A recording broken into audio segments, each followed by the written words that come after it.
जीडीएक्स facilities and management services limited ने झारखंड सरकार पर एक मुकदमा दायर किया है। इसमें यह कहा गया है कि 30 नवंबर 2023 को GDX facilities and management services limited को काली सूची में डाला गया है।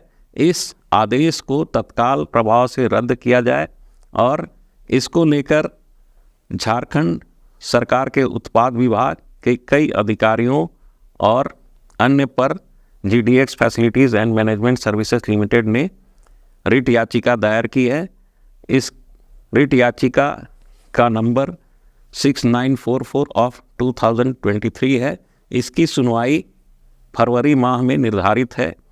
इस कंपनी के राहुल कुमार सिंह, जिन्होंने अपने हलफनामे में कहा है कि वे सहायक प्रबंधक के रूप में कार्य करते थे, उन्होंने यह याचिका के तहत हस्तक्षेप याचिका दायर की है और कहा है कि सरकार यानी उत्पाद विभाग ने GDX facilities and management services limited को 2 जोन यानी पलामू, गढ़वा लातेहार और रामगढ़ बोकारो से गलत तरीके से हटाया और उनकी जगह पर दिल्ली की एक company RK and company private limited को ये दोनों जोन सुपुर्द कर दिए।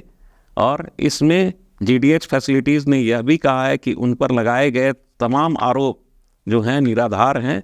रिट याचिका में कहा गया है कि गढ़वा में 2.25 करोड़ रुपए की बिक्री से संबंधित राशि को सरकारी खजाने में जमा नहीं करने के बाबत उन पर यह कार्रवाई की गई है। इसकी कोई सूचना उन्हें नहीं दी गई थी, जबकि जीडीएक्स कंपनी का यह कहना है कि गढ़वा में जो कुछ भी हुआ उसके लिए निचले स्तर के जो कर्मचारी थे उत्पाद विभाग के, उनकी रिपोर्ट पर सारी कार्रवाई की गई और कंपनी का पक्ष नहीं लिया गया।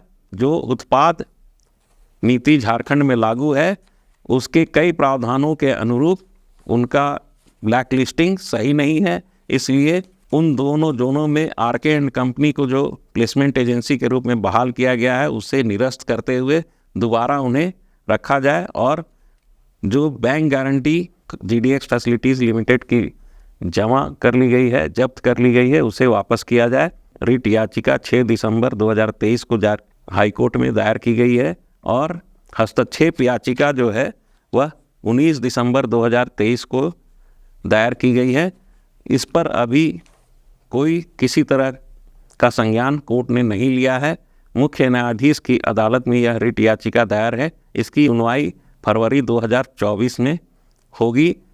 जीडीएक्स facilities and management services limited को पहले जोन 6 यानी पलामू, गढ़वा, लातेहार का काम दिया गया था। मार्च 2023 से लेकर सितंबर 2023 तक कंपनी ने कई गुल खिलाए। कंपनी के खिलाफ कर्मियों की नियुक्ति में 50-50 हज़ार रुपये से लेकर 2-2 लाख रुपये तक लिए जाने की शिकायत की गई थी। इसके अलावा जो दुकानों से सेल की जो राशि थी उसे समय पर सरकार के खजाने में नहीं जमा करने के गंभीर आरोप भी लगे हैं। इस कंपनी ने ब्लैक लिस्टिंग की प्रक्रिया को नाजायज़ बताते हुए उन दोनों जगहों पर आरके एंड कंपनी को नया प्लेसमेंट एजेंसी नियुक्त करने की बात को भी चुनौती दी है और सरकार पर कई गंभीर आरोप लगाए हैं। कंपनी के अधिकारी हिमांशु से लोकतंत्र 19 की टीम ने संपर्क करने की कोशिश की, लेकिन उनसे संपर्क नहीं हो पाया। अब यह कई दिनों से प्रसारित किया जा रहा है कि कैसे आरके एंड कंपनी को काम दिया गया।